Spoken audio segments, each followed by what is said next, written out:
Hi guys! Welcome to Momshie Mila!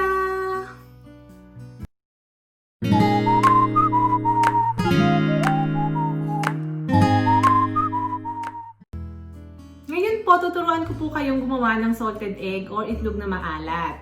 Ang mga kakailanganin po natin para po sa salted egg recipe ay, of course, duck eggs or chicken eggs. So, depende po sa inyo kung ano po yung mas gusto nyo. Pero po para dito sa ginawa ko, gumamit po ako ng duck eggs.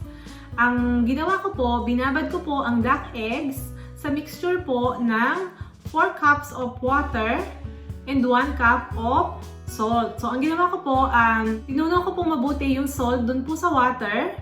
At pagkatapos po, nilagay ko po yung eggs dun sa container bago ko po ilagay yung water. Kasi yung pong egg, lumulutang po siya. So kapag nilagay nyo po muna yung water dun sa container or yung mixture ng water dun sa container, pag nilalagay nyo yung egg, lulutang siya habang nilalagay nyo. So, hindi siya mako-cover ng mixture ng salt and water. So, mas okay po na ang gawin nyo, ilagay nyo muna yung mga eggs dun sa container na pagbababadan nyo. Tapos, saka nyo ibuhos ang mixture ng water at ng salt. At make sure nyo na lahat ng eggs ay lubog sa tubig. So, pwede nyo lagyan ng cup or anything na pang-stop sa ibabaw para hindi lumutang yung mga egg. Ito na po yung duck eggs na binabad ko sa tubig na may asin for 4 weeks.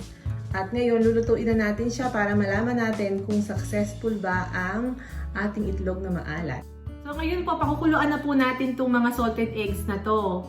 Ang gagawin po natin, magpakulo po muna tayo ng tubig at kapag kumukulo na po yung tubig, saka po natin ilagay ang mga eggs. Pag nailagay niyo po yung salted eggs, ay mag-set lang po kayo ng timer for 8 to 10 minutes. So, yung 8 to 10 minutes, depende po yan sa size din po ng eggs nyo. Kung mas maliliit po yung mga eggs nyo, pwedeng hanggang 8 minutes lang. Pero kung malalaki naman yung eggs nyo, mga 10 minutes nyo siya pakuluan.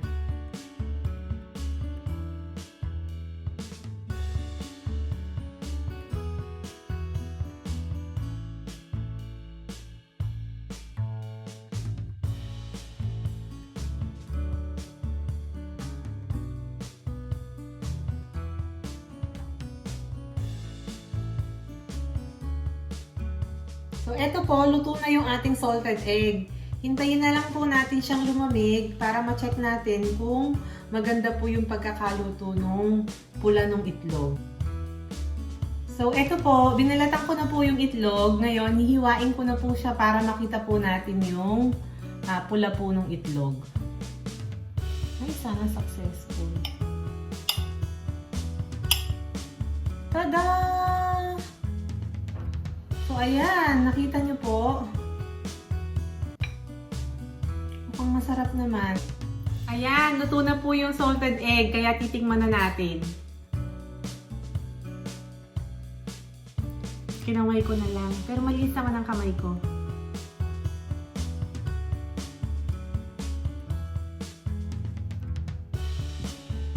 Successful po ang salted egg recipe natin. So, sana matry nyo din po ang paggawa ng salted egg. At kung nagustuhan nyo po ang video na to, please like and subscribe to my channel.